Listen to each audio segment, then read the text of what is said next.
Welcome back to High, Wide, and Handsome, a racing podcast right here on the Arson Brothers Network. Thank you so much for joining us for another week of racing action. If you haven't yet, go ahead and give a subscribe right here to the Arson Brothers Network so you'll be ready to go. And it is Matt Klein here, joined by Mr. Jeff Griffith and Mr. Michael Sizemore. Shawn Allen off tonight, at least as far as the show. I do believe the man's tied up with work, however. Yeah, he's a busy man tonight from what I understand. Dr. Waldo is earning, that doctorate there. No doubt. So shout out to him. We'll hopefully catch him back next week, but we'll go around the horn here, see what's been going on this week since we were last here. Jeff, we'll start with you, brother man. Well, made it back from Tennessee, and daggone it, they made me go straight back to work. I've worked every day. I got back. The price of vacation. Ain't that the truth, man? But yeah, good times. I'm glad to be back. Hey, Jeff. That's about it. Did you spend 5 days in Sevierville? Because you're the only 10 I see. Oh, my heart warms with that. My heart warms with that. Man, so, wasn't expecting this to get so romantic. It's like a Valentine's Day episode. Yeah. Very cool. Yeah, it looked like you had a good time in the Smoky Mountains. We didn't make it to Buc-ee's. Oh, no. I know, we didn't end up making it to Buc-ee's, but we didn't see a beaver, but we did go to the Knoxville Zoo, so I saw a lot of animals. So. Yeah, that zoo looked awesome. Yeah, I loved it. Highly recommend it. Yeah, I love good zoo. I always say, which obviously I'm down that way a lot, that we're going to go to the zoo, and then it just never seems to happen. But we're going to try to make that a priority because it looked like a cool time. Yeah, I think last time I went, they had like a educator government workers thing going on, nice. So we got like half off tickets. So even better. When Mrs. Arson's with you and they've got that going on, you might be able to get in cheap. Yeah, even better. Yeah, I love a good educator's discount. Yeah. So what about you, man? What you been doing? Man, it's been my work week, so I've been swamped keeping that water clean. Not much of nothing else. Watch a little racing. I feel that. Well, watch a little World Cup. USA made it to the knockout round, so nice. Hopefully they can keep on going. Yeah, that'd be cool to see. I've not really been watching any, but tried to keep up with what's going on with USA, but fell behind, so that's cool to hear. Yeah. Well, what about you, Mr. Klein? What have you been into this last week? Oh, man, well, working through the week, but weekend did take off on a little adventuring. Went up to Charleston, West Virginia, and saw the Charleston Dirty Birds, some minor league baseball action. It was Mothman night there, and they had 1,000 Mothman bobbleheads, which they were awesome. Like, they looked so cool, but I did not. I did not end up getting one. We expected it to be busy, but we did not expect it to be that busy. But shout out to them. I mean, it was awesome that it was. I saw Mothman throwing some pitches there and some snaps you sent us. He throw a no-hitter. Oh, man, Mothman needs some work, brother. He needs a little more time in the bullpen. He does. Not up to snuff. All right, it was a super fun time. That's a very nice stadium there. I'd never been anywhere near there, actually, but super nice. I was very impressed. We had a good time for sure. I've seen some videos on the social medias of people going. It seems like they've got a pretty good little minor league system going on up there.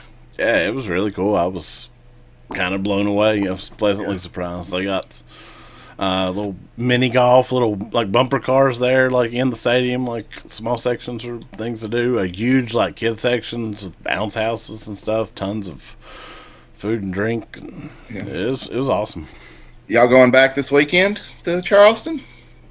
I know, a lot going on in Charleston right now. Because I know Mrs. Arson absolutely loves the Judds, and I saw Winona Judd was doing a free show up there this weekend. She is the famed stern wheel regatta up there. Yeah.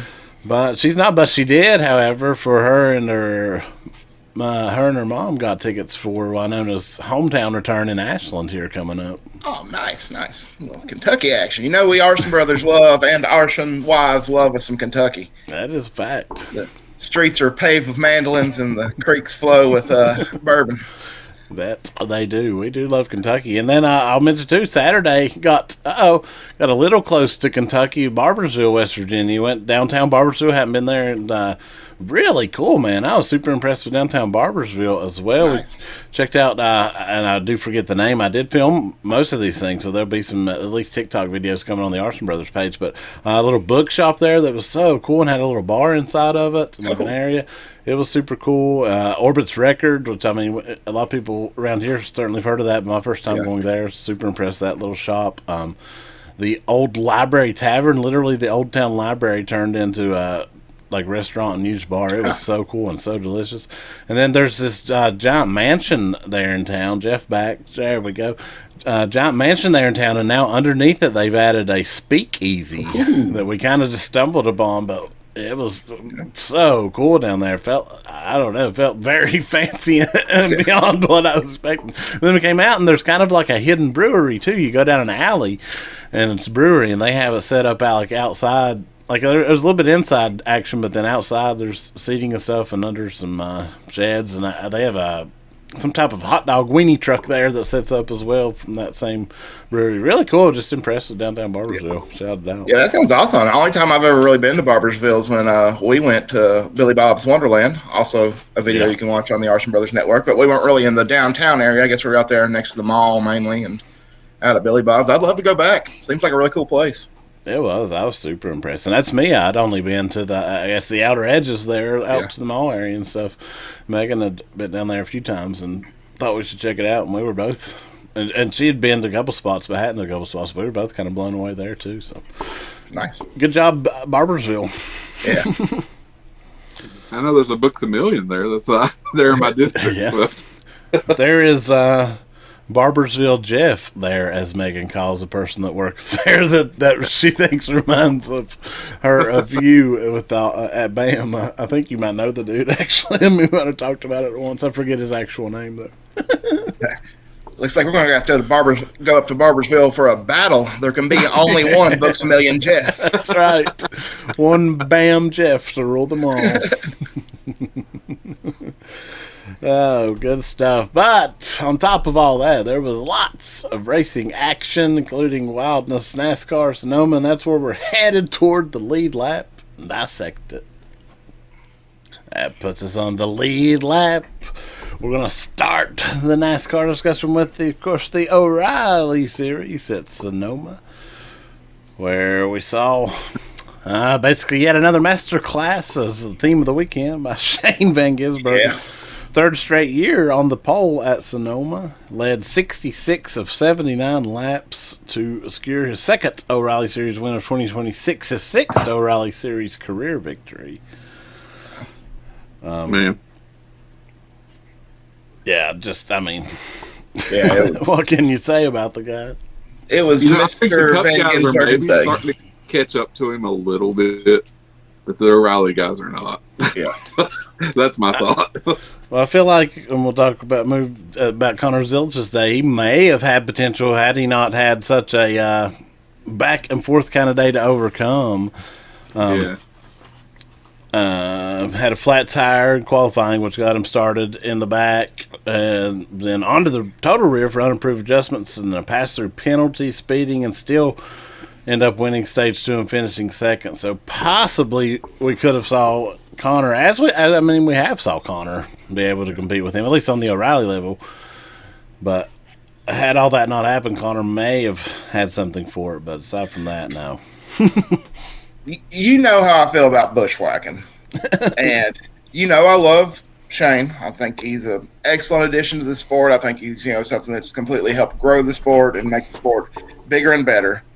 But, God, this is the worst case of bushwhacking. I mean, if you're the guy that wins 4/5 of the road courses in the Cup Series, and the only times you don't win is because of equipment issues or, wrecks or something, maybe you shouldn't be running the Xfinity or O'Reilly Series for these courses. I mean, give him a break there, bro.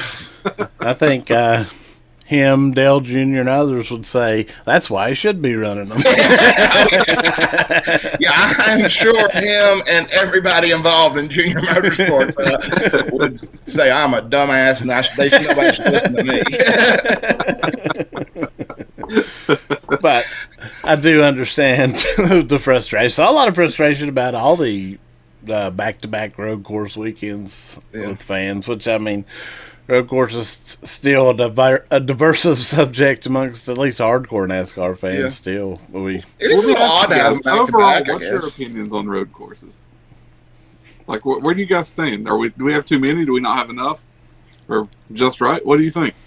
I think we're good. I think we got a good amount. I like it. I like a road course. I don't think you should have the majority of your season be a road course, but I like a good little bit of road courses peppered in there. I think it causes drivers to have to adapt and change their style, and it's fun to see them guys get out there and do something different than they do every week. I think it's a bit odd to have one back to back. I do think that's a little spread them out a little bit more. I mean, we had the Roval coming up, and they changed it to the Charlotte Oval, so maybe have Sonoma at that point or something, or the street course at that point, so they're not right there next to each other. But overall, yeah, I love a good road course. Yeah, I'm pro road course as well. I mean, I don't want, as I said, the majority of the schedule, but I think 4 to even 6 on the schedule potentially is not hard. Maybe 6 is pushing it, but that's counting sometimes some special event kind of things could open up, and I think it's okay to add a number here and there. I think we're past the 2 a year that so many people are used to, and myself included. It took a while for me to become a road course fan, at least at the NASCAR side, but I've got there. I think part of the problem right now is the road course package, and as we know, the short track package. They are one and the same, and they both are a little lackluster, but are getting better as far as being able to compete. But also with Shane, I don't know if how much that ultimately matters, and I think that's part of it too. People get tired of seeing the same person win, no matter who it is. I think that's part of it too. I think the back-to-back also, as you said, hurt a little bit, at least speaking of that, of some of the stuff that's going online. But no, I'm pro road course, and I mean, I think also the Cup Series is supposed to be the best drivers in the world. They should be able to do it on every track to make your way through the season and win the championship. And yeah, I think one should be only one, but one should be represented in the chase.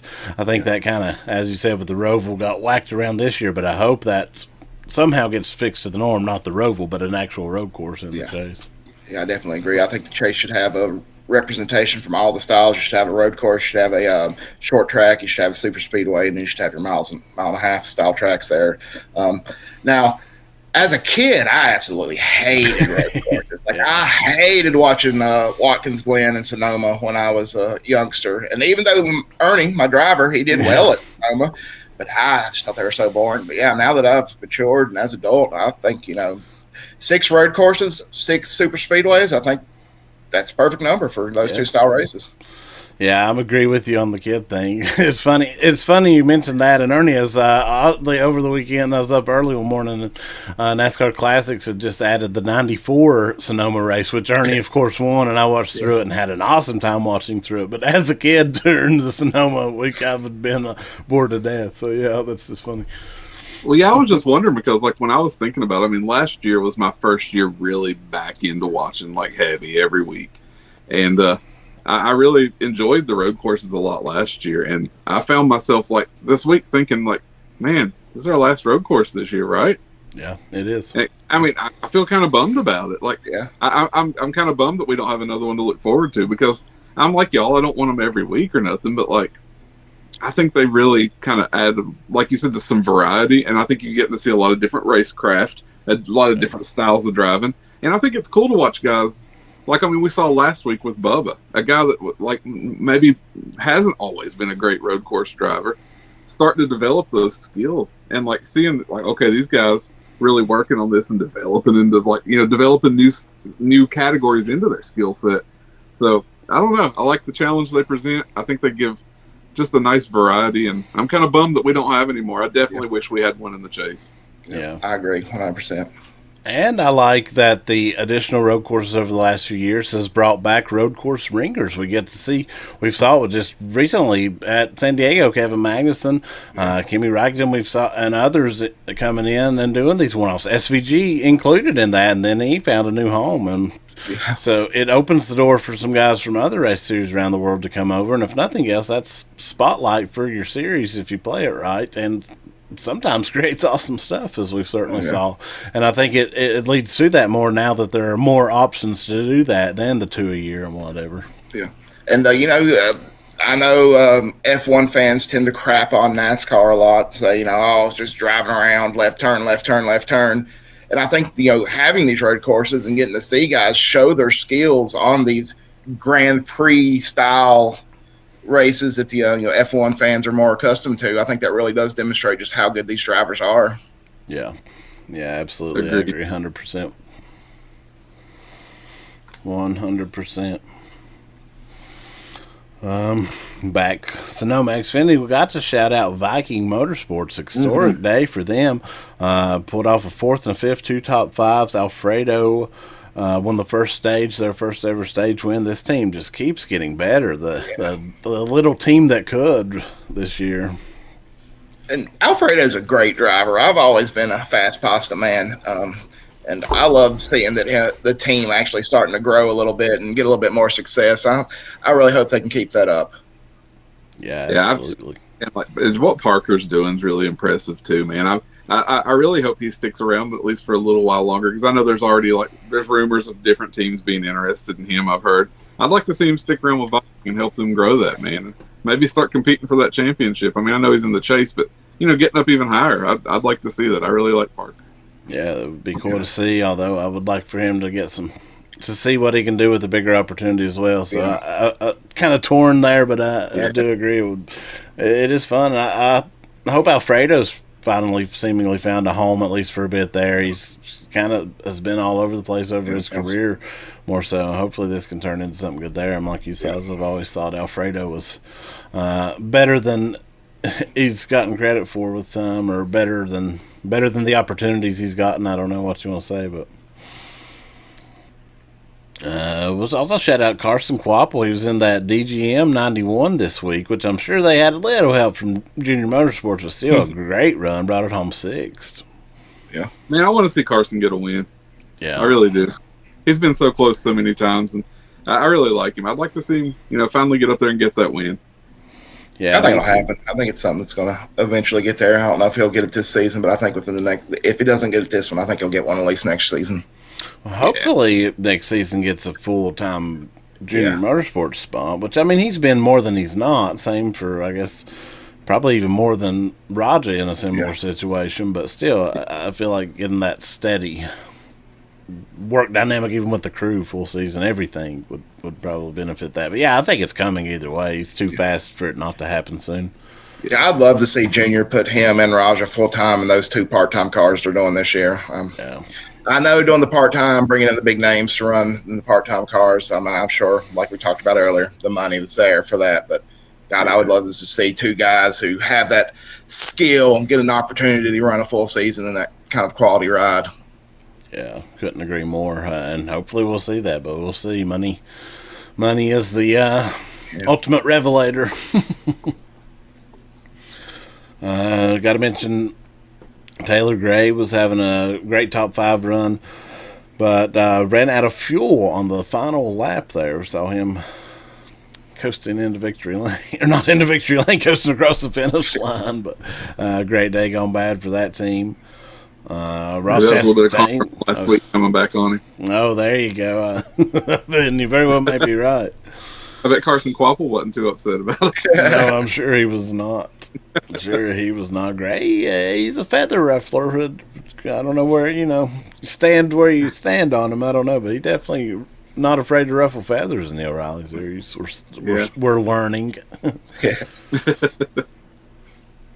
Ross Chastain was in a Jordan Anderson car. We saw rear ends and literal flames out from underneath that one. Dumped fluid all over the track. Big end for that day.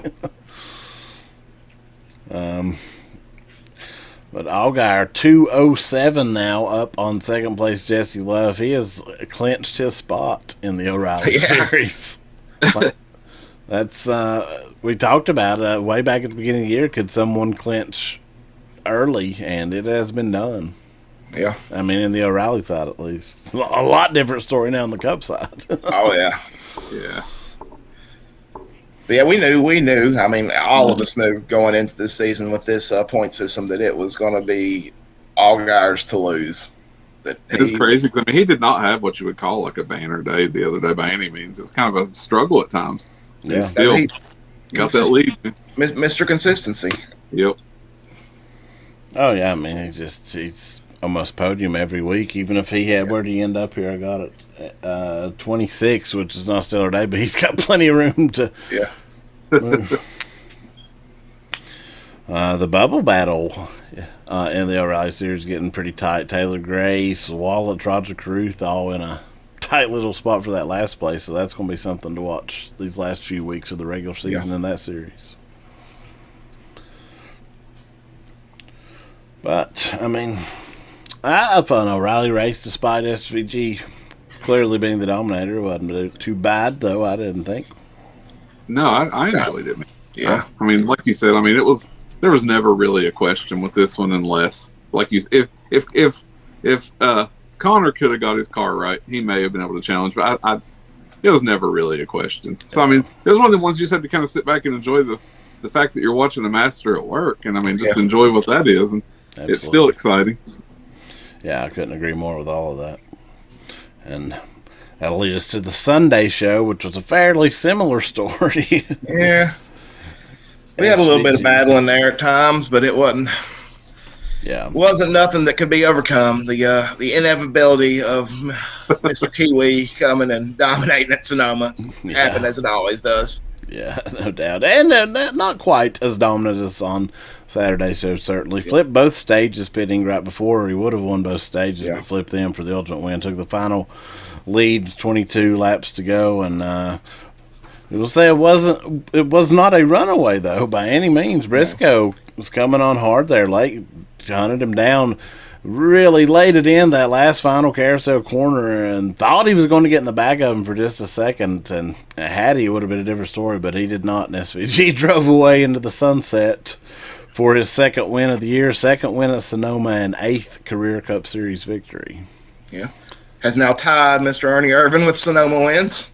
Has now tied Tony Stewart on the all-time road course wins list, only one behind Jeff Gordon with 9 now. Yeah.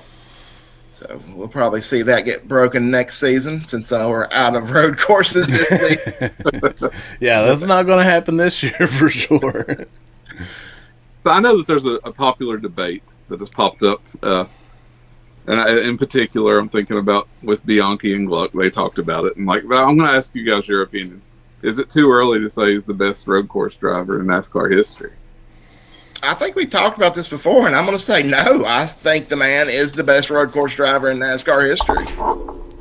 I mean, I still feel like it's hard to talk about in the moment, but also I'm at the point that, I mean, it's getting hard to deny, even if you can't not say it in the moment because it's just too much. I mean, the only debate that I think you can have is those guys had 2 chances a year. SVG's had 4 to 6 a year.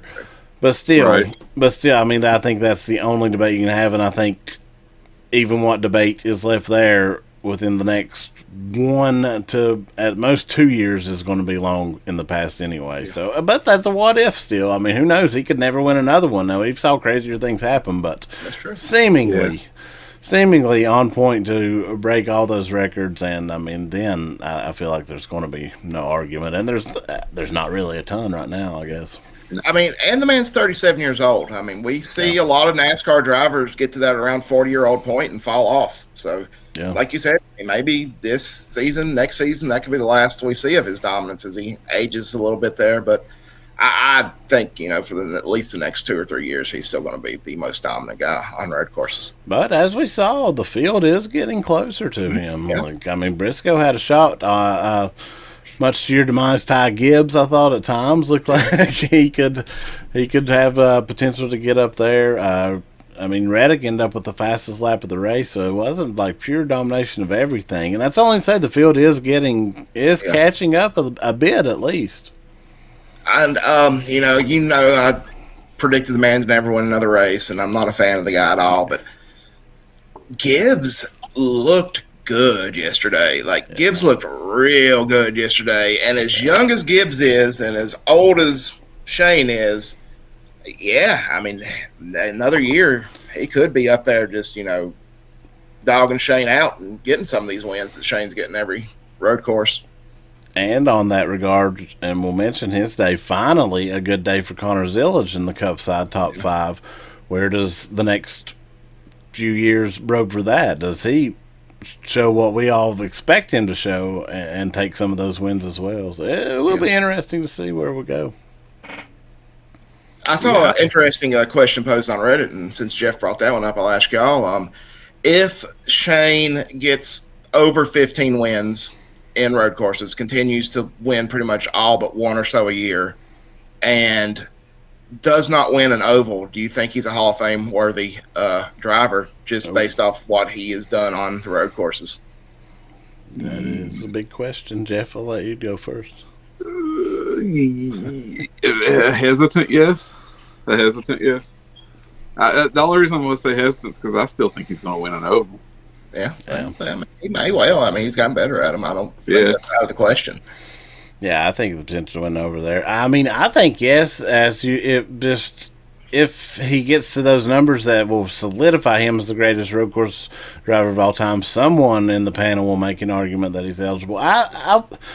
I'm more forgiving in the Hall of Fame, but I think the get-in should be different. More the Major League Baseball style is what I'd like to see. So I think at least a nomination to get in, which, I mean, I guess that leads to probably eventually you get in. But under the MLB style, not necessarily. Yeah, or it could be a long time, I guess. But I think discussions would have to be had.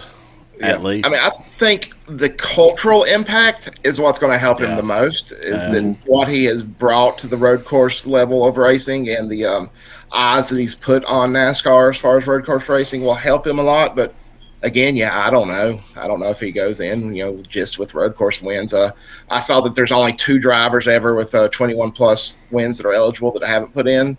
But I don't know if he gets to that 20 mark with, with his age. If he had started 10 years ago, definitely, I would say. Yeah. But at this point, I don't know. It will be interesting. I've always said with Hall of Fames, I think it should be like a Hall of Fame worthy career should mean that you can't tell the story of that sport without including that person. Yeah. SVG has, in my opinion, changed road course racing in NASCAR. He's made everybody have to adapt their style. I don't think 10 years from now you're going to be able to tell the story of NASCAR and road course racing in NASCAR without Shane's name. So, I mean, that's a heavy argument for him, I think. Yeah, I agree 100% with that.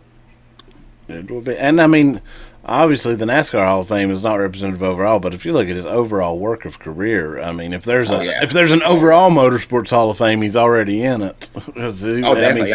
Just based off his supercars, experience, he'd go in a motorsports Hall of Fame. Yeah. Interesting. I mean, I'm glad we have SVG. I think it's really cool. I think it's good for the sport, and it's fun to have a world-class driver from another series, another country here, and like permanently here for a while. I think it's really cool. Yeah, I think it's awesome. I mean, we've seen drivers come from other types of motorsports and do well in NASCAR. Most specifically, Tony Stewart coming from the Indy Series and stuff, and coming to NASCAR and being a very dominant persona. But I think maybe you could argue Juan Pablo, but I think Shane's really the first international driver to come over from another series and show this kind of excellence and greatness in NASCAR. He's had so much more success already than Juan Pablo. Juan Pablo had success. I'm a Juan Pablo fan. He was actually on the pre- and post-race F1 this week, and I was so happy to see it. But I mean, I think he's succeeded what that does, and I agree that he would be the next best example of that, if you will. And there's a few guys along the way, but we'll mention Tyler Reddick's disastrous day. Thought this was going to be another week that he could grow that points lead after losing more than last week, and it turned out to be very, very opposite of that. Suffered a power steering issue, worked on that, went 6 laps down, and in a race that had very few cautions, as it turned out. I think he ended up being 4 laps down at the end, got a few laps, but I mean, nothing that. Hamlin, it would have been worse. Denny Hamlin was actually quite quick all day, ran top 10, near the top 5, then found some troubles, which we'll get into one of those incidents here in a bit, but ended up new points leader for the first time in 2026. Denny Hamlin took over by 1 point. Would have been 2 points. Tyler Reddick did end up popping off the fastest lap at one point, saved himself 1 point. But I hate to see it. I mean, Denny getting good at road courses is maybe the worst thing that could happen in the world. I don't know if there's anything worse. Honestly, Denny ran well. He did. Really. He looked good. From the beginning, I was like, man, Denny might pull something off here. And he didn't look bad last week either, and it's making me worried. It's making me worried that we're going to have Denny Hamlin good on road courses, because previously you would see road courses 5 or 6 times on the schedule, and they're like, all right, at least Denny's not going to be anywhere near the front on this one.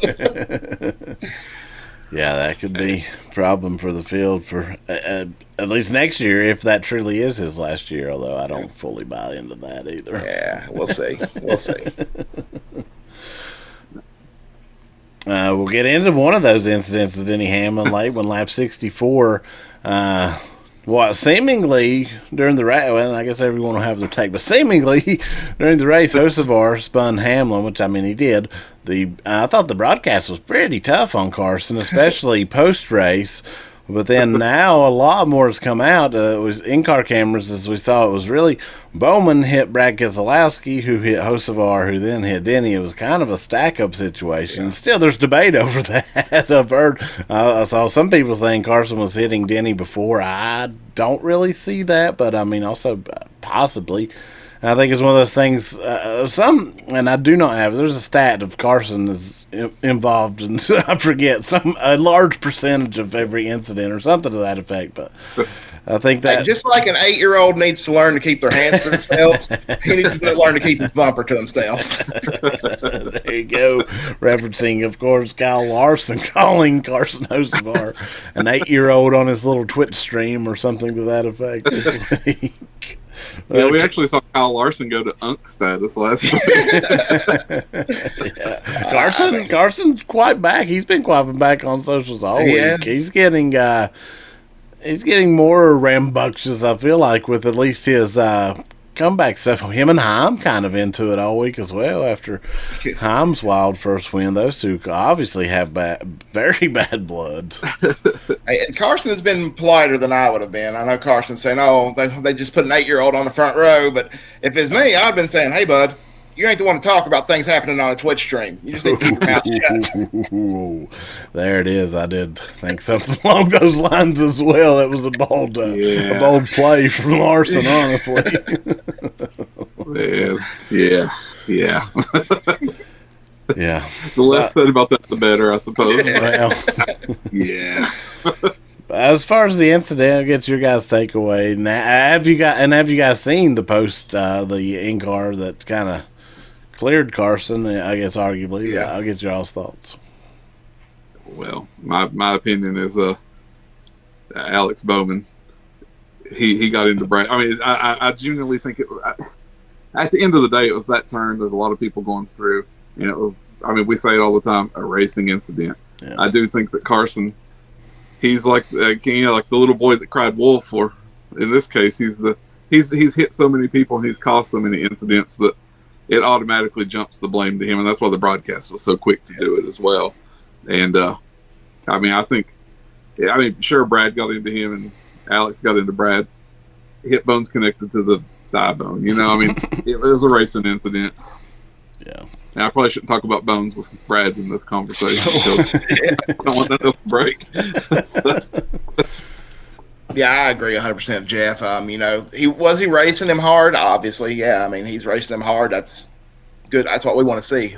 As fans, we like to see hard racing. But overall, was the incident completely Carson's fault? No. And it's kind of the same boat that Ross was in a few years ago, where, you know, he's been involved in so many of these things. It's just anytime anything happens around him or he's involved in it, it's always going to be blamed on him. But I think overall, you know, the blame was there hard racing? Absolutely. Was the incident intentional? Did he purposefully cause it? Was he the one that caused it? No, I think it was just a culmination of, like you said, everything being stacked up there. Yep. Yeah, I agree 100%. I thought it was a little, even in the moment of just watching the broadcast without that in-car footage, I still thought it was just a racing incident. Like, he didn't go in there seeking Denny, it was clear from even what we saw, and then certainly see the rest. And I mean, they were going 3 wide through there. Like, I mean, what did everyone think's going to happen? And I haven't heard Denny's take. I haven't got to listen to his podcast. I will be curious to hear his full take. He was upset, and I mean, rightfully so. Anyone's going to be upset, but he did say he wanted to check it all out or whatever. Yeah, that's what I noticed. Like, post-race, I was like, man, this is the most dour-looking man that just took the points lead that I've ever saw. He did not want to be talking at that moment. He was upset. And I get it. He had a fast car. And I think that pit cycle, it got a group of fairly good cars and a couple of real good cars there together, and it just created a chaotic moment. What about, somebody I want to question. What was going on with my man Buscher? Why did he run so bad today? Yeah, because I could not figure that out. He just never got. I mean, he was like running around 30 most of the day. I think he ended up. Did he end up with a 20? He ended up 19th. Okay, which I'm shocked because of the way he ran. So I don't know what was going on with him in that car. Man, I don't know. I had him in my fantasy lineup. We'll touch more on that, of course. But my fantasy lineup expected him to have a really good day, and I had to end up having to run him because Reddick, I had him as well, and he had a horrible day.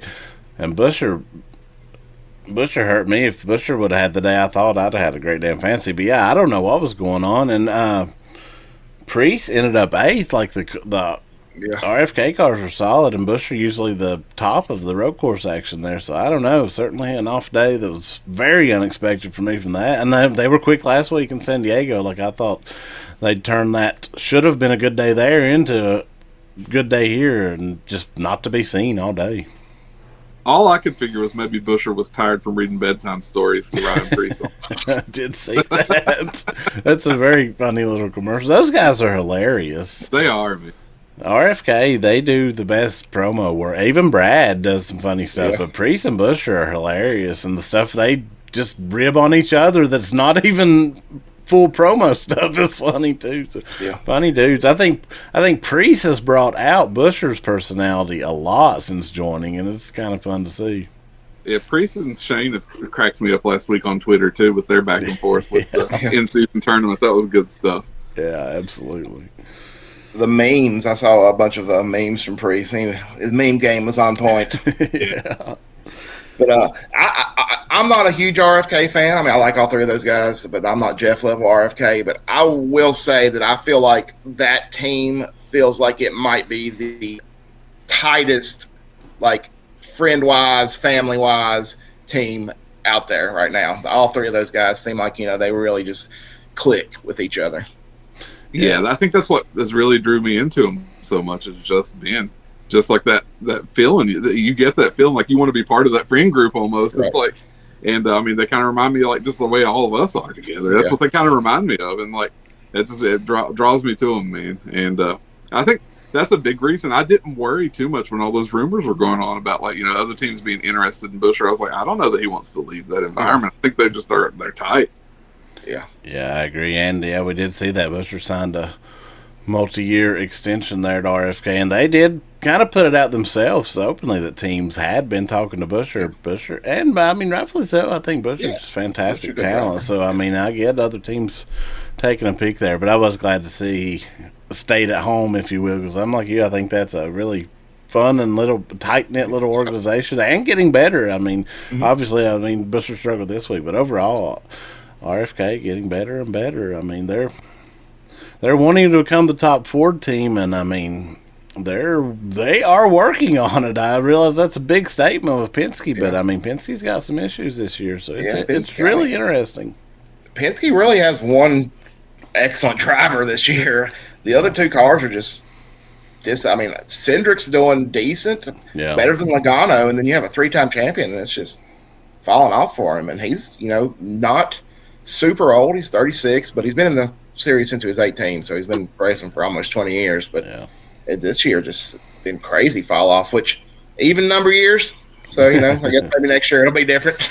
That's true. Yeah, that does seem to oddly be a fact with Joey, those year things. But yeah, it's odd to see the fall off of Joey. Is it the fall off? I mean, we've saw this with drivers that they just all of a sudden are they struggle for the rest of their career. I mean, it's hard for me to think that is what we're seeing, that he will bounce back, but who knows?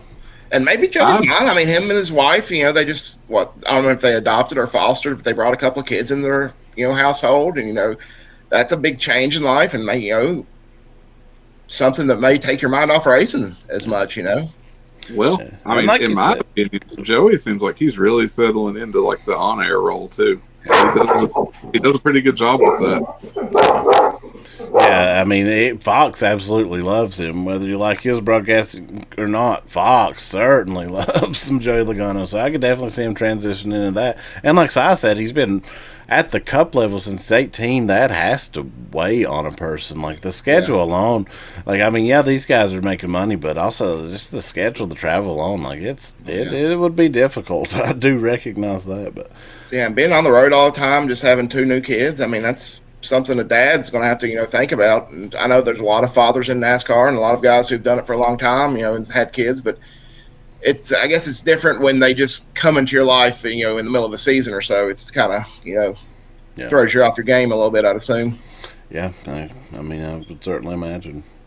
With that said, we will shout out the other part of that. Ryan Blaney, he was fast all weekend, ended up 6th. I thought maybe his best road course run we've ever saw. So he picking it up at the road courses as well.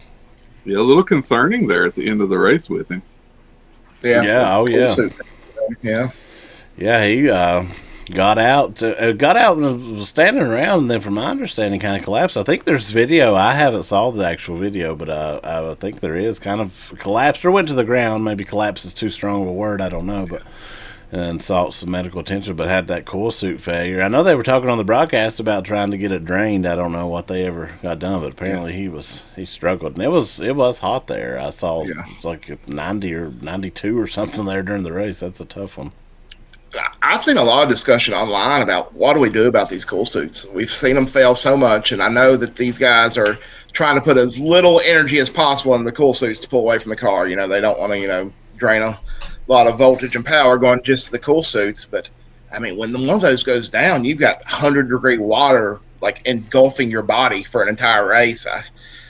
I mean, when it's working well, there's definitely benefits, but we've seen so many failures. I don't know what you do there if you keep with this or if you look for something else or what you do in that situation. It's going to be a big decision to make going forward with NASCAR. Mm-hmm. From my understanding, the only thing that can possibly fix is NASCAR to implement a rule that you have to the proper amperage voltage, whatever it is to that device, and that every car would have to do it. The argument, of course, is that some guys don't run them, period, and then that hurts their performance. But so I don't know. I have saw some of that debate online again this week, kind of pushing for NASCAR to make that rule. It will be interesting to see if they do. I don't know where I stand on it. I get both sides. Like, I'm not against drivers wearing the cool suit or anything of that nature, but it doesn't need to turn into a harmful situation. At that point, it's a problem. So, but also people that don't wear them, if that does hurt performance of the car, I get their argument. But also, if everyone's doing it, then it should be back to equalized, at least in theory. So, and all of this being beyond my pay grade as far as how it works, I will know. But I don't know. I mean, I guess you could compare it to the argument for Hans devices in the late 90s. Yeah. But to me, a Hans device is absolutely necessary. I mean, it's a life-saving implement in there. Yeah. Cool suits is not something we've really seen be as serious. I know we've seen a lot of drivers get out dehydrated, have heat exhaustion, have to get fluids and stuff like that, but we've not seen it, lead to any kind of hospitalizations like we've seen, or even, the worst possible thing, fatalities like we've seen with the, neck restraint and stuff like that. So I don't know if it gets to that point, but it's definitely, like you said, a discussion for some people who are a lot smarter and a lot more, have a lot more expertise in the area than we do. Yeah, for sure. And I guess, too, part of the argument, apparently, and there's data to prove it, the new car is by far the hottest NASCAR race car of all time. Like, it is apparently quite hotter than even the Gen 6 car. So I guess potentially an argument with that to throw in on it, too, as far as for that discussion, whoever has it. Go back to a face shield or a non-full face shield helmet.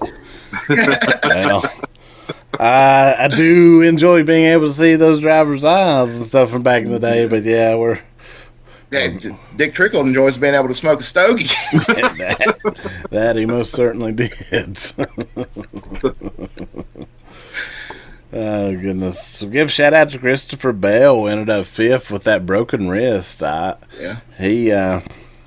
He messed my bracket up. I had him not winning just because of that wrist situation. We'll talk more about the in-season tournament in a few minutes. And we mentioned a shout out to Zilich, his first top 5, or end up 7th, not top 5, but still, I mean, he needed that run in the Cup Series side so bad. I hope that can steer that momentum into that thing, get the second half of his season better, because it's been abysmal. Yeah. Also, I mean, with Trackhouse, I mean, Ross qualified really well, and I wish he would have got a little bit better run than what he did. But I think he definitely. Where did he end up finishing, Matt? Was it 16th, maybe? 14th. Somewhere around 14th, right there. 14th. Yeah. Okay. I'm undercutting all these guys. Man. He's better than I thought. But I mean, I guess he. I mean, I saw somebody saying he really needs top 10 the rest of the way to even have a chance at the bubble. So I don't guess that helped him too much. But he did get some stage points. Yeah, you got to build. Overall, build somewhere. Definitely had a little better day than what he could have, or what they could have, or what they have been, I should say. And hopefully, we see the Trackhouse we saw there around the end of May, 1st of June, when they were starting to get those oval speed back as we head back into the some traditional kind of ovals here. We'll see how it plays out. Yeah. I will mention the Todd father as well. I mentioned him, Todd Gillen. He kind of a Breaking Bad moment. As at one point, Bubba drove in. He overdrove the corner, which knocked him up into Todd. I think Todd thought Bubba just drove through him, which I mean, I guess he did, but it was unintentional. Todd took exception to that, sent Bubba off the track, and then I guess he wasn't done. He saw his teammate Riley Herbst and sent him off the track too. Kind of in a sequence there, but I thought Todd kind of broke bad. And I thought Todd would have a good day as well and didn't. So he saw Bubba and knew that I took Bubba a couple rounds in my fantasy bracket or the in-season bracket, whatever it is. It's like, all right, I'm gonna ruin this for you. But I think they were head-to-head this week. Well, maybe that was part of it. Yeah. Maybe. But yeah, I mean, I feel like Riley Herbst had to be the epitome of the whole, what in the world did I do? Yeah, that was the real guilt by association. Catch his trace. Yeah, that was for me the real funny whatever part of it. I mean, I get being upset with Bubba, although that was just an overdrive, but still, like, I get it. But then the Riley was seemingly out of nowhere. Maybe something happened, we don't know, but it got me. It had me kind of cracking up. Man, Bubba had a rough day. He had a rough weekend. He did, to have a fast car. That's what sucks about it. He was super, crazy fast, actually, in practice. Looked really good and was on a heck of a qualifying lap. Ran off the road, ended up tearing the front end off that thing. I saw he stayed with the team that evening to help fix the car, which I thought was kind of cool. Yeah, I thought that was a badass picture. Him in there working on the car. I was like, hell yeah. Yeah. Then drove back up into the top 10 at one point from the back. Then ended up... went off track a couple times, got into it there with Todd, just kind of went awry. Where did he end up? It was not good. He was involved in that last big stack up we talked about too. Yeah. Ended up 22nd, which, as up and down as this day was, I guess we'll take it. But yeah. I saw his points. He fell back a couple spots, 13th in points, but all that's really tight right there. Yeah, it's super tight, man. Priest back in now. I think Shane back in, Priest back in. Yeah. Shane in, but not as much as he would like to have been with San Diego. That's going to be an interesting situation going forward, too. Well, he can thank Austin Hill for that. Well, sometimes you get big countryed. God, I'd love to see that big country and that New Zealander go at it, man. Yeah, I would too. That would actually probably be a pretty good battle there. Both these guys pretty stout fight we could have. Yeah. I hadn't really thought about that, but I would watch that. Yeah. We'll touch on our fantasy, and we'll look a little bit at that in-season tournament bracket. How did your guys' bracket shape up there? but I don't. I need to go back and look at mine. I haven't had a chance to. I know that I had Busher winning it all, and I think Busher barely held on by the skin of his teeth over Nemechek. So but I think I had him and Tyler in my finals. So yeah, I'm probably pretty screwed.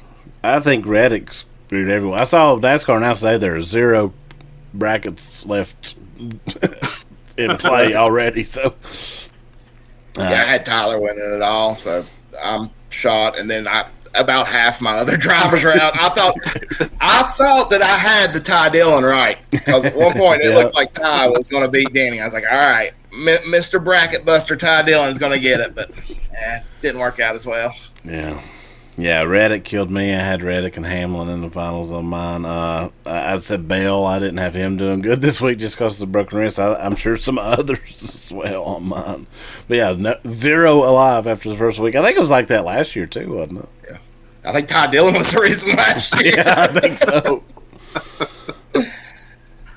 I can't remember. Did this last year? What race did this tournament start on? It wasn't Sonoma, right? It wasn't Sonoma. I don't remember exactly how it fell, but it wasn't Sonoma for sure. Having Sonoma as the first week of it, that was it was almost impossible to have a perfect bracket with that. Yeah. We'll look at our How Wide and Handsome Fantasy League. I ended up with a win, but barely a crazy tight one. I got the victory by 2 points over a 3-way tie of Jeff, Shawn, and our crew chief, my dad, Kendall.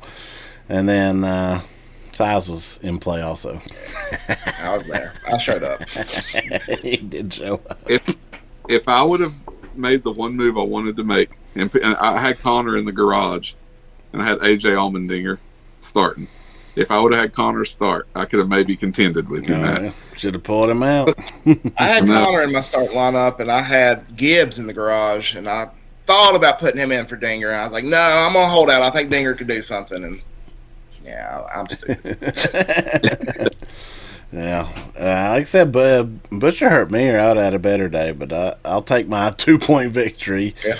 Moved me a little closer. Crew Chief Kendall still holding down the top spot. I'm now 14 points behind, and then Shawn, just a little back from me there. And then you guys are kind of each in a little bubble for the moment, at least. Yeah, I just got to beat Jeff. I don't care about the rest of y'all. I understand that this trophy is leaving my desk. It's over here to the left of me this year, but I'm going to make sure it don't go to Jeff. Already made your peace with it? Yeah. Hey, who knows? You might have a crazy comeback. Yeah. You're going to let Tony Stewart run. Yeah. All right, good stuff, fun stuff at Sonoma. We are done with road courses for the year after back-to-back, though. Heading back to Chicagoland next week. First time since 2019, so that's going to be interesting. I'm looking forward to that. Chi-Town Rumble. Yeah, that's right. Who's going to come away in the Windy City? We'll make those predictions in our closing segment, but that's going to be it for this week's The Lead Lap. That'll move us beyond the banking. We'll look across the world at other major forms of motorsports. We're going to start this week with IMSA. It was the 6 hours of the Glen up in Watkins Glen. Big race there. I like a 6-hour IMSA race. Good. Still a little bit of endurance, but still some hard racing. These are fun ones, I always think. It was a wild one, man. Lots of big accidents. I think they had something like 8-9 full course cautions, which is pretty huge for a 6-hour IMSA race. Yeah. But wasn't to be denied, the 31 Action Express Racing Cadillac overall victory. Jack Atkin, Earl Bamber, Frederick Avesti. They were basically untouchable. Started on the pole at 143 of 182 laps. Their second consecutive win of the season. But it was a kind of a bounce back for them. They had a DNF at not an IMSA official, but a 24 Hours Le Mans a couple weeks ago. And then this race last year, they ran out of fuel coming to the white flag. So I guess a bit of a redemption story there for the Cadillac team. We did see a little bit of teammate orders, what have you, if you will, to help this situation, though. I saw a little bit of people upset about this as the Felipe Albuquerque was in the Cadillac team and let Aiken slip by into second place because he knew that would help them in the championship hunt, but then it ended up being taken over the Meyer-Shank Acura on the final pit stop to get the lead. But I saw some fans kind of upset about that move out of the Cadillac and Cadillac team there helping each other out, but I mean it's not uncommon in IMSA or F1, so. Yeah, I mean, they got a movie about it. Yeah, there you go. I mean, even in NASCAR, we've saw it famously and get all down, but it still happens.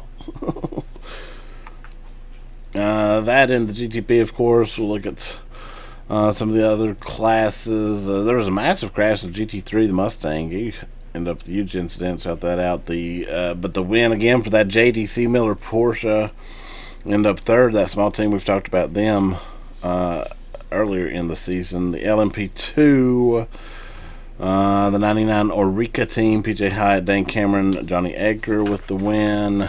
GTDD, that Baxter Sullivan Lexus that we saw, they did that tribute to Kyle Busch a bit back, and this time they had a tribute to Dennis Reinbold, the IndyCar owner from Brown Reinbold Racing that passed a bit ago. So it was cool to see them pull off a win in that tribute situation.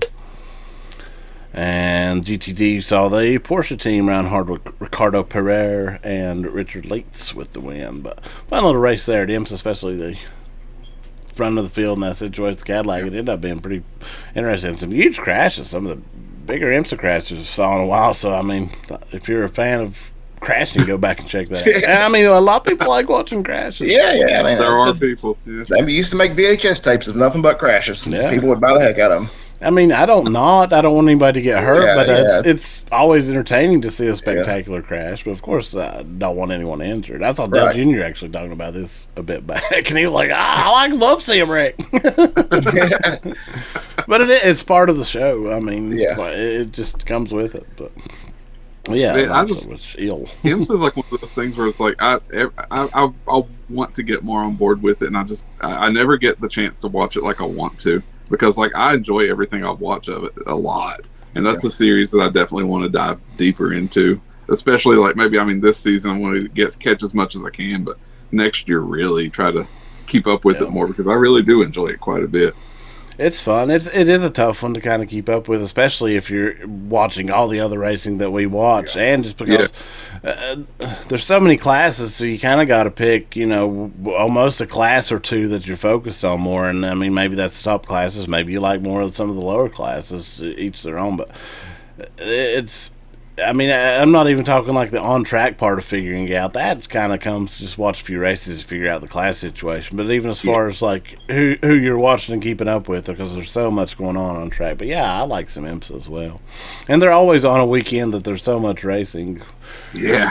Which makes it tough too, but yeah, IMSA's fun. I like the short IMSA races. They've been doing a whole lot. I know the hardcore fans over there don't, and I do understand that, but I think they're pretty cool.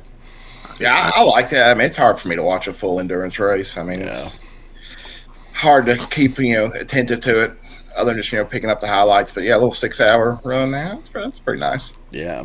The 90-minute ones they've been doing, I think those are super fun, but they get a lot of backlash. And, I don't want to go away from the 24-hour races, but I think there's room in the schedule to make some changes, and they've been kind of doing that, modernizing. I don't know what you want to call it a bit over the last few years. Fun to see.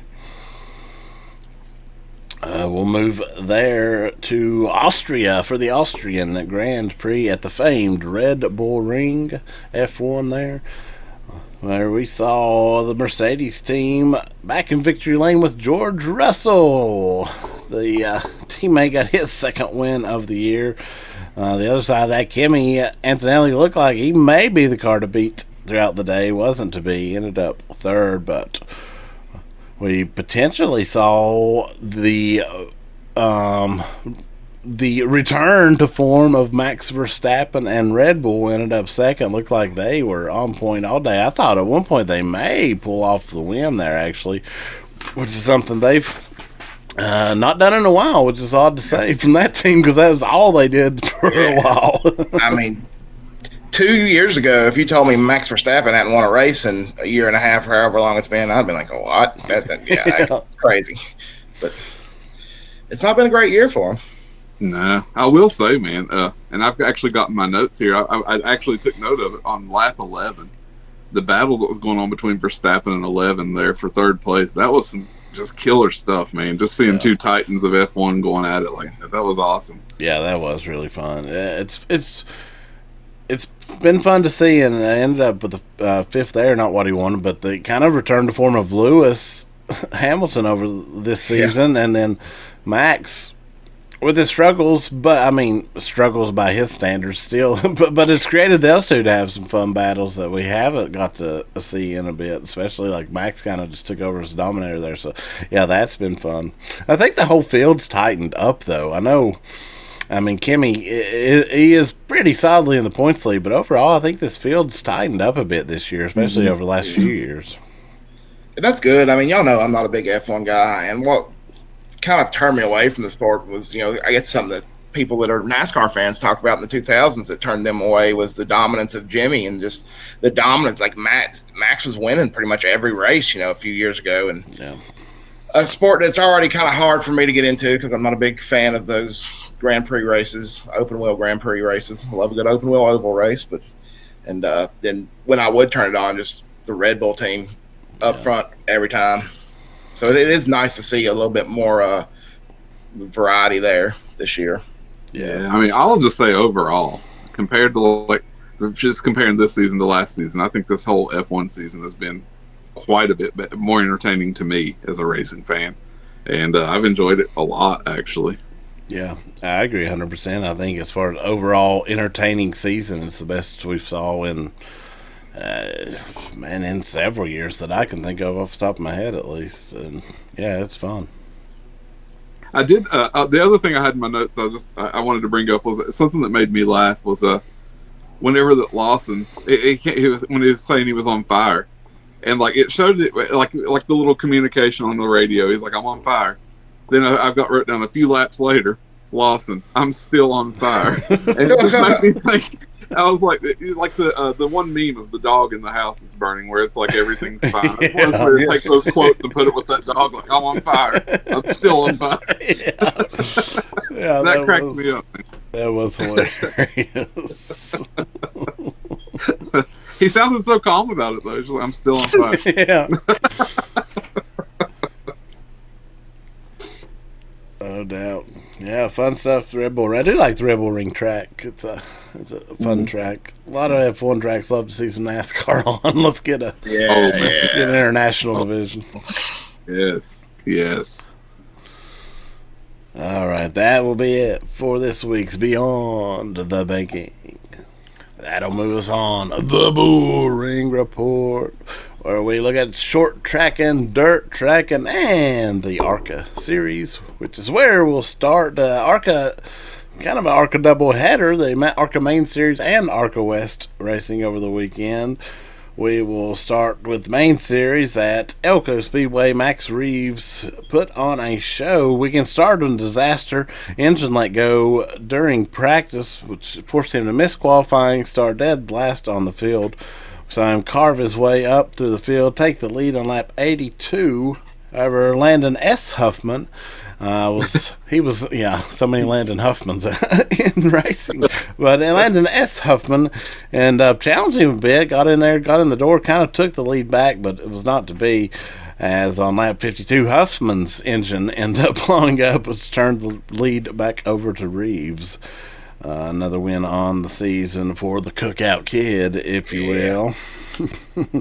Post-race, Reeves, he always likes to try to drop a savage, if you will. Post-race interview this week said Huffman's blown engine was karma for him getting into Max Reeves. Maybe it was.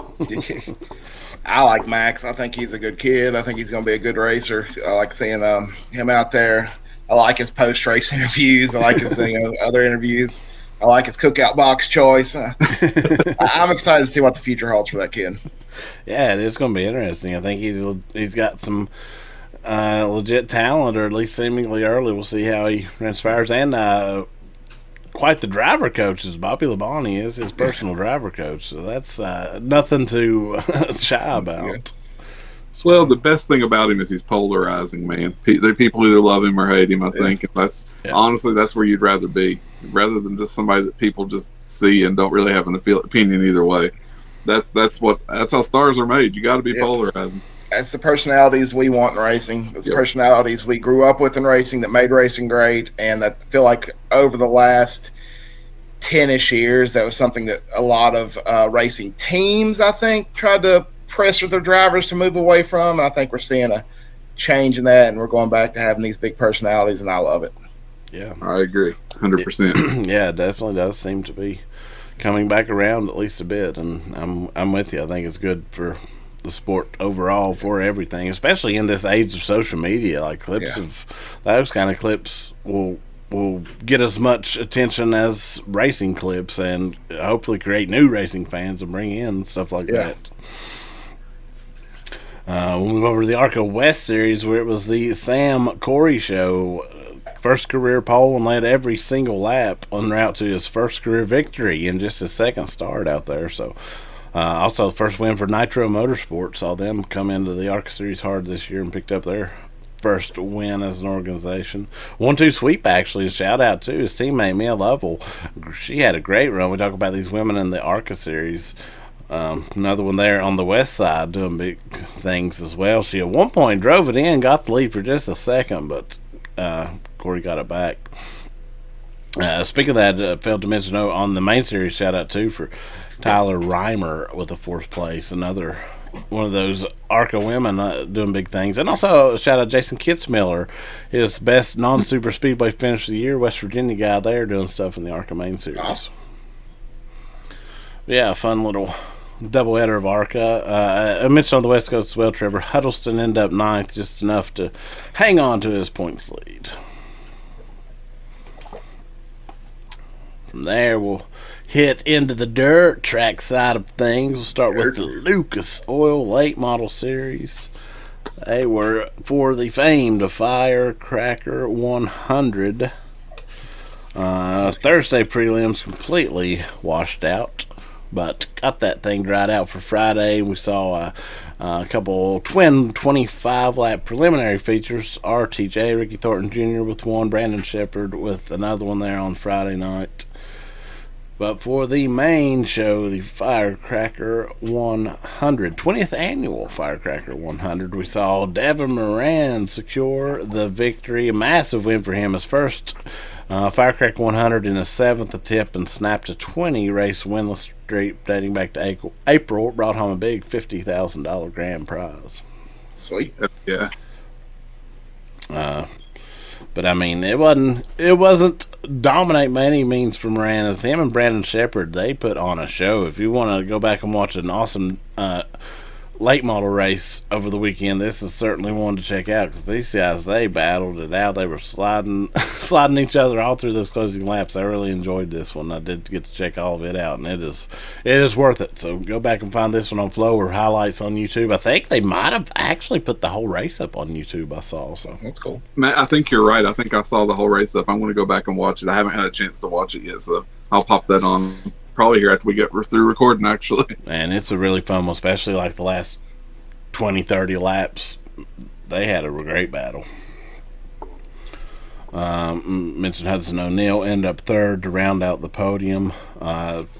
Big shout out to Brandon Overton, drove from 18th to 4th, and then Josh Rice rounded out the top 5. And Spice Law Shepherd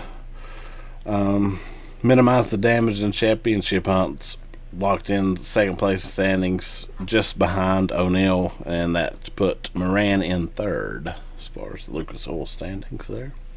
But yeah, fun one. Definitely would recommend checking that one out. Love me some Lucas Oil, man. No doubt. The other side of the late model world of outlaw late models, it was Bobby Pierce week. Smooth operator, just I don't know what to even. Who can do anything with Bobby Pierce, man? Dude, it's insane. Yeah, he's insane. Started off in at Ogilvy Raceway on Monday. Had some challenge here as Davenport was giving him all he wanted until Davenport drove in, pounded the wall, ripped a quarter panel off his car, and then no coming back from that. Well, Hoffman took the lead for just a second, but Pierce hunted him right down, made the pass, led the last 10 laps. Moved to Wednesday at I-94 EMR Speedway. Pierce started fourth. Lap 4 took him 3 wide for the lead and never looked back. On Friday at Rivers City Speedway, which is arguably Pierce's best track, he proved it to be yet again. Another huge win, and this one interesting. He said he ran out of tear-offs and basically said he was driving blind for the last of this race. That he couldn't even see a signal guy in the pits, but still held off Tyler Erb Turbo to win $15,000 there. Sunday, he basically gave the field a handicap and still won. Yeah, I mean, honestly, he did. It's insane. Then Sunday went on. Then this one cut short, 38 to 50 laps, and it started storming. Even the highlight showed it. It came a crazy storm there. It was hailing. It was really wild, literally right in the middle of the race. The center of the track was starting to flood. You could even see immediately. But nonetheless, Bobby Pierce in that 38 laps, he was already out front and he was gone well past halfway point. So just a stud, man. 5 for 5 on this week. The smooth operator living up to his name. I don't know, man. What can you do for him? He has in the span of 3 weeks, Bobby Pierce has won $230,000. That's a pretty little payday there for less than a month. That's it. These 5 put him at 15 wins on the season. Just insane, dude. Yeah, you love to see it. And a shout out, sitting second in points over there, Nick Hoffman. He is having a great year by any other standards, but when Bobby Pierce is having this kind of year, it looks pale in comparison, and it shouldn't. But yeah, so wild stuff for Bobby, and shout out. Moves to some sprint car action. We saw the High Limit Series had a race up at the Big Sky Speedway in Montana. We saw 17-year-old Ryan Tibbs dominated the first part of this race. Looked like he may get his first win, but on lap 25, made a slight mistake, got up in the turn 2 cushion, and that was all Rico Abreu needed. He was ready to pounce on that error. Got the number 24 Tony Stewart Racing Machine out front, survived a late green-white checkered, and sealed the deal. His 4th high limit win of 26, 29th of his career. Timms did hold on for second, matched his best career run, and Giovanni Celsi rounded out the podium there. Also, huge shout out, Justin Peck drove from 20th to finish 7th. Abreu padded his championship lead, now 29 over Aaron Reitzel. The fall off of Reitzel is real. We talked about him so much the first part of this High Limit Series, and we saw that crumble a bit over the last month or so. Suddenly struggling a little bit, man. Yeah. Really interesting to see, but Rico was ready for in this race, ready for the pounce and at the points lead now. Yeah, looking like Rico may be on point to get another championship. We'll see how it plays out. Rico's been hot this last couple of months, and love to see it. We all love Rico. Do you guys think he ever gets back into a bigger series? I mean, I know he had those. He had some truck races there for a while, didn't he? Do you think he ever goes back up to the trucks or O'Reilly's, or do you think he's happy being a sprint car for the rest? I think Dodge needs to bring him one of those All-Star trucks. Bring him in for one of the All-Star truck starts. Man. You know how I feel about all of Dodge's trucks, but if that's what you want to do, all right, I'm fine with you. You won me over there. Yeah, I would love to see that, especially with the connection with Tony Stewart. But to speak on that, other than something like that, I kind of don't now. Had you even asked me at the end of last year, I might have said different, but when him and Tony Stewart made their big dealing, and he basically took over as, well, he is running Tony Stewart Racing and the whole sprint car thing. I think he's kind of found his home for his career, and even post-driving career potentially. Him and Smoke, no secret, have always been very close throughout Rico's career, and now kind of embedded heavily. But who knows? It'd be cool to see, and I'd love to see some one-off opportunities. Kept his Cup team, had kept Stuart Haas active, he would have ever brought Rico up? No, that's a good question. I can see that, especially maybe some O'Reilly kind of starts or something in that team. That would have been cool to see. I hope we see it. I'd love to see Rico give it another shot. Or I'd like to see Rico try something like a Cars Tour race, anything of that nature. He didn't look terrible in what few little trucks he got. Obviously, he was when under equipment, but it'd be cool to see. But, I mean, he's a wheel man. There's no question about that. Yeah, dude's a driver. No doubt.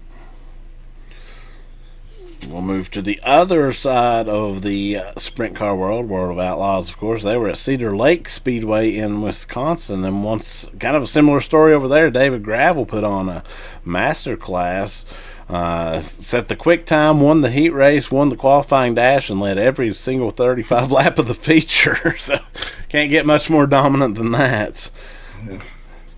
Marks his 7th World of Outlaw win of 2026. Now just 1 point behind Buddy Kofoid in the points.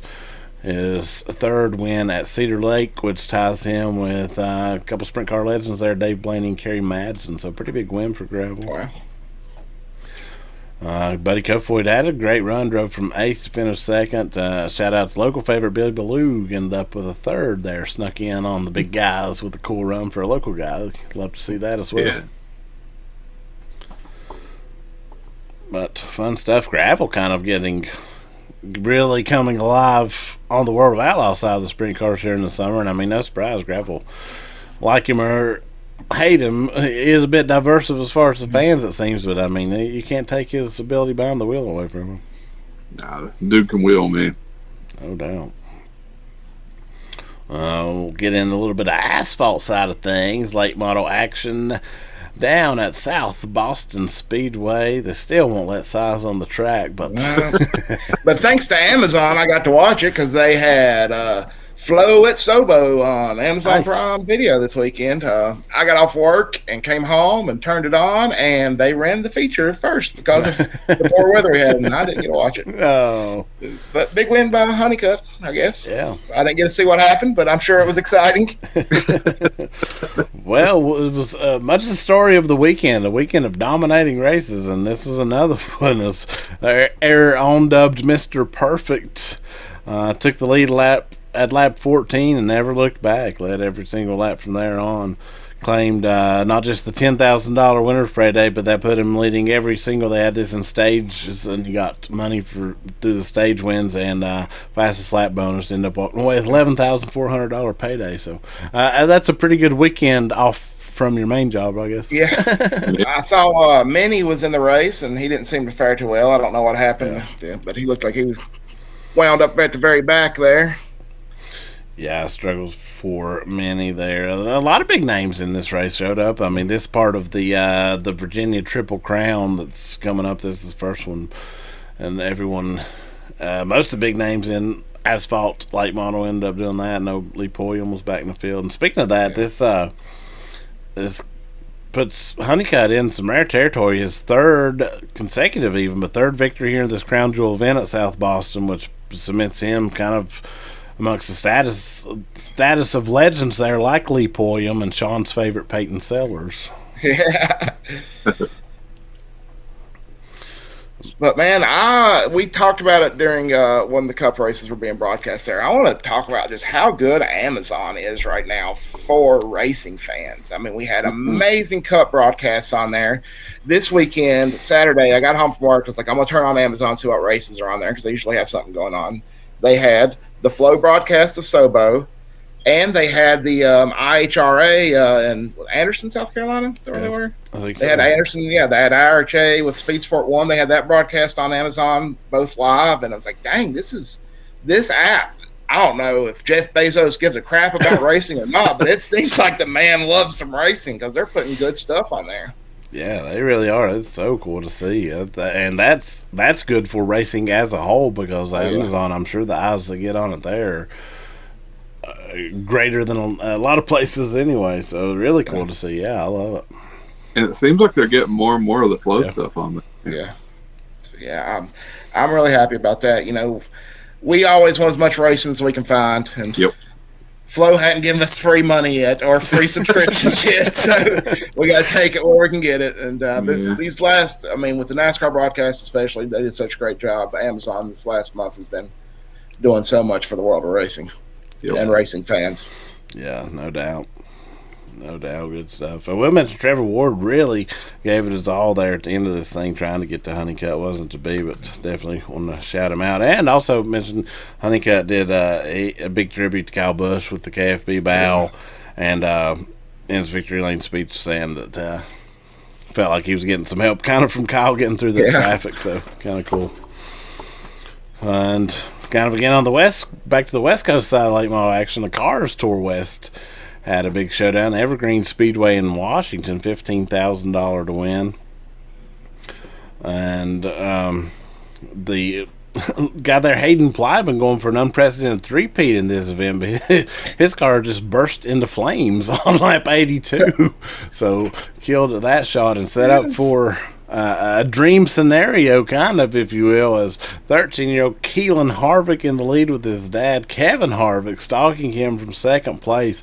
Harvick threw the kitchen sink at his son, running high-low, filling Keelan's mirrors, trying to force him to make a mistake, but the young Harvick never flinched, just kept hitting his marks, held off his Cup Series champion dad to get his first late model win in the Pacific Northwest. So pretty cool stuff. Pretty awesome. Shout out as well on this race, though, Haley Constance. She made a thrilling last lap pass on the outside to get her first Cars Tour West podium. So shout out there. And, of course, the elder Harvick in second. Now, Keelan, I think Keelan's going to be a problem in about 3 years for some field, just because – how much racing he's already done, how much high-pressure situation he finds himself in, including from Kevin, who seems to give no hex, if you will, about racing with his son. We saw him beat him, bang on him, wreck him, but I think all that's going to bode well for Keelan's career. I really do. I'm sure that had to be awesome for Kevin, racing against your son for, a win there in the West Coast area where you started, California guy, grew up racing in that area, so I'm sure that had to be awesome.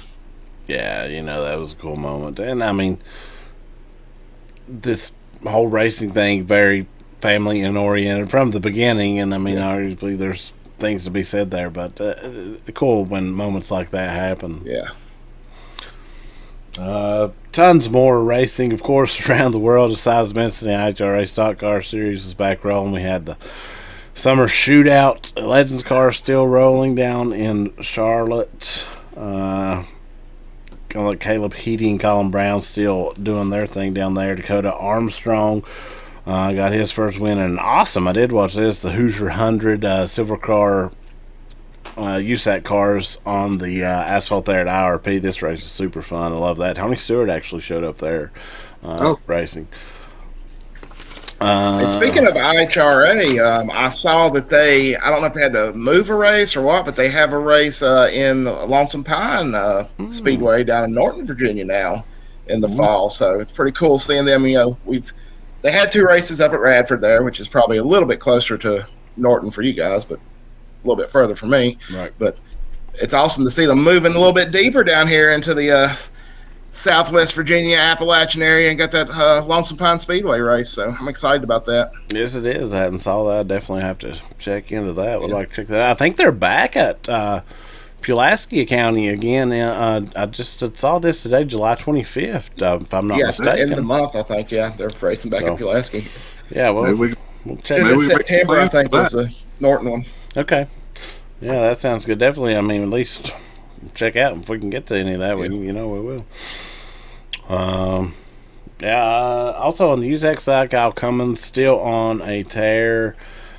Something cool at Eldora for the first time. Rally X America debut at Eldora Speedway. They used part of the infield, which combined a bit of asphalt and dirt surface and part of the racetrack to make a bit of a rally type road course. And man, I watched some of this on Flow. It was awesome. If this becomes a thing and around dirt tracks, because you could really do this at any track the way they had it, it was very, very cool.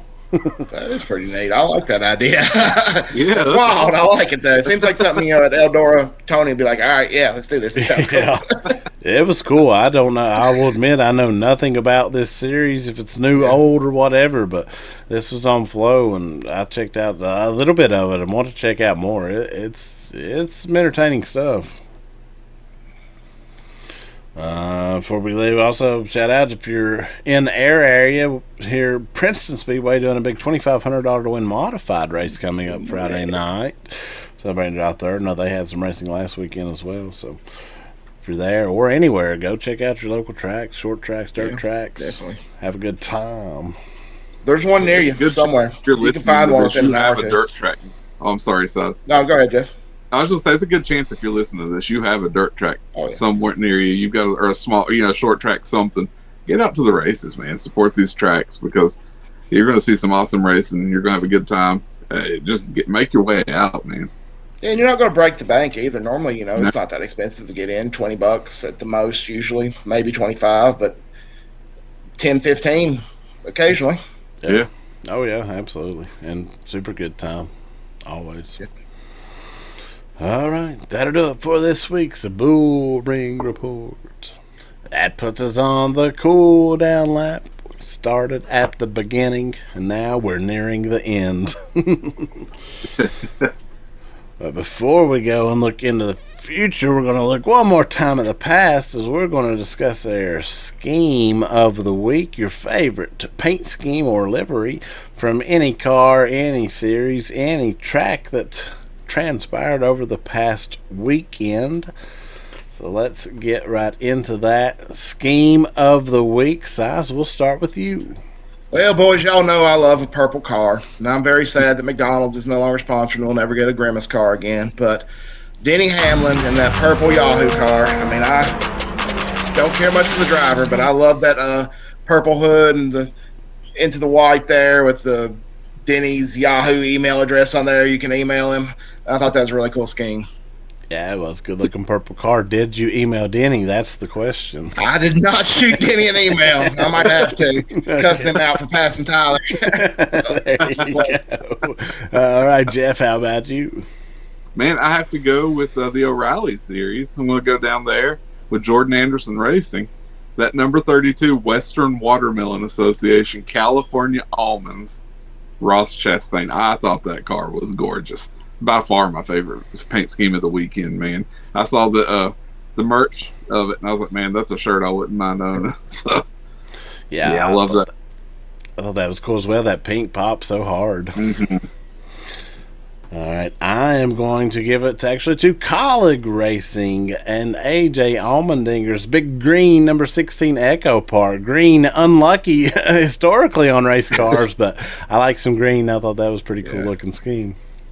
Yeah, the Dinker had a killer ride this weekend, man. And cool, the Echo Park sponsorship, cool stuff.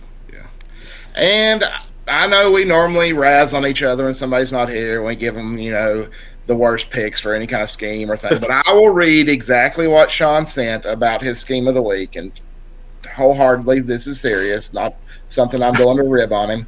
With that said, my paint scheme of the week is the Red Bull 97. Yes, it is one we see a lot, but the Red Bull schemes are somewhat classic and always sweet. So Shawn's scheme of the week is Shane Van Gisbergen in the Red Bull 97. Well, there you go. And I agree. Those Red Bull cars they're always sweet, as you said. So, yeah, good stuff. Also, I had some honorable mentions, if you will. One that I thought for sure Jeff was going to pick. The RFK Chris Buescher Trimble, that red cut. I thought that was pretty good looking scheme. Yeah, that was a cool one, man. If it hadn't been for Ross coming with that pink hotness, that would have probably been my pick. And speaking of RFK, I mentioned this to you and Shawn over the weekend at the race. I love a random cellular provider on an orange car doing well at Sonoma. So I don't even remember what cellular provider was on. Consumer Cellular? Is that who was pretty sad? So. Yeah. But yeah, I love it. Give me your best Robbie Gordon impersonation out there, Ryan, please. There you go. Hey, kind of did, brought on a good run. Yeah. I'll give shout outs also to Hayek Motorsports, Ricky Stenhouse Jr.'s 47 Brazil Lumber Company. They had that like a wood panel, like the old woody cars, but it looked like a wood panel down the side. I thought that was unique anyway.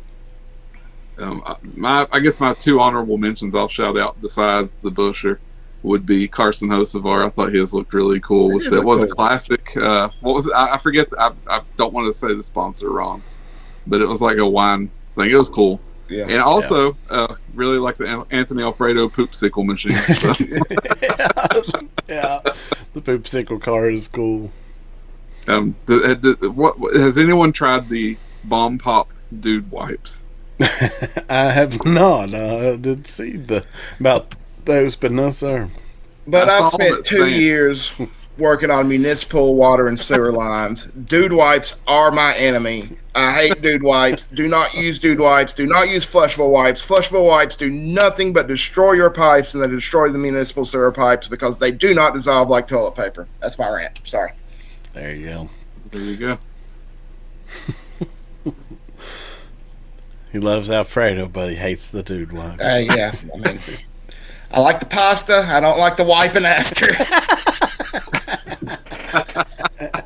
There you go. Well, that product, I'm just confused by it in general. And like the scented, like the Bomb Pop. I know they had like pumpkin spice ones at one time. Like, I'm very confused by that product. I wanted to go into details, but I'm just confused by that product. As I ranted, I definitely dislike the product, but man, them menthol ones, they feel nice. They are nice. Okay. I like a dude wipe, but not for a wiping actual situation. Just for a other areas freshen up situation, if you will, is what I use. Clean out some Met from under. Oh, okay. All right. Okay.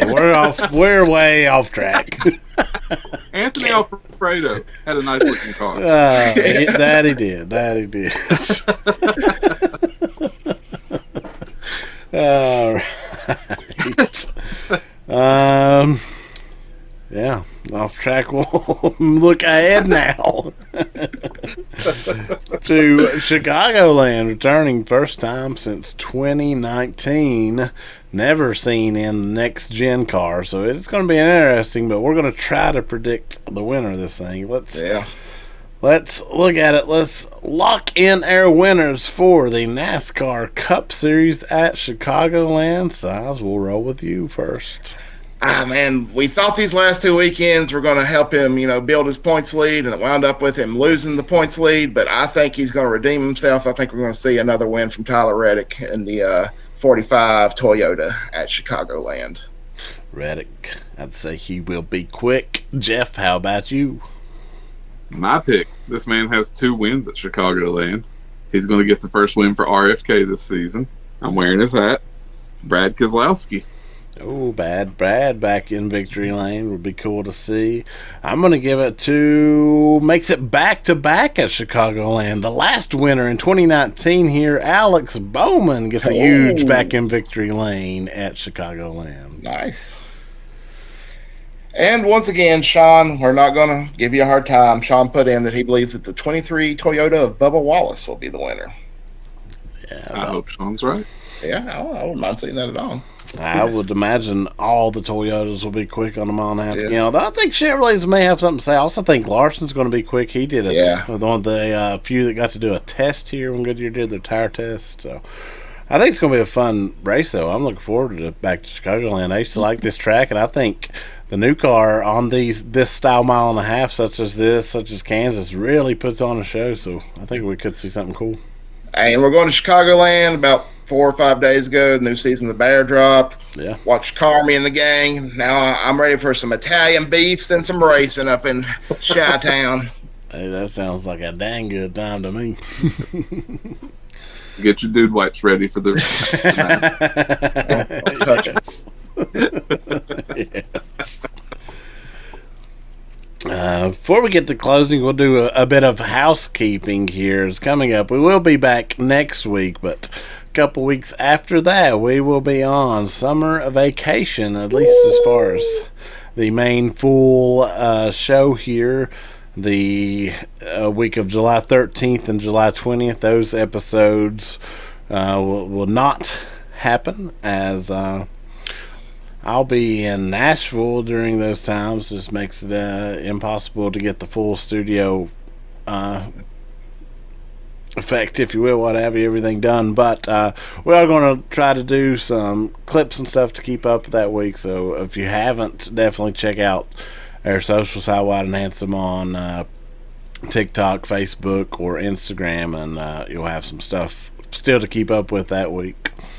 Now, I've heard from a reliable source that you're going to be down there campaigning to reopen the Fairground Speedway for Cup cars. And is this true? Is this your intent while you're in Nash Vegas? Well, I'm not going to not be advocating, at least, but maybe not the fullness of the trip. But yeah, I definitely am going to check out Lionel Racing Store at Opry Mills while I'm there. Look excited for that as far as something racing tied. Maybe going to try to go not fully racing tied, but car tied to the Lane Motor Museum in Nashville. Hoping to check that out, and possibly along the way the National Corvette Museum up in Bowling Green, Kentucky may check out. So maybe a few at least motorsports related activities along the way. Probably get some good video and footage there. Yes, you got to hit up Chiefs and see if you can see some Corey Haim merch, man.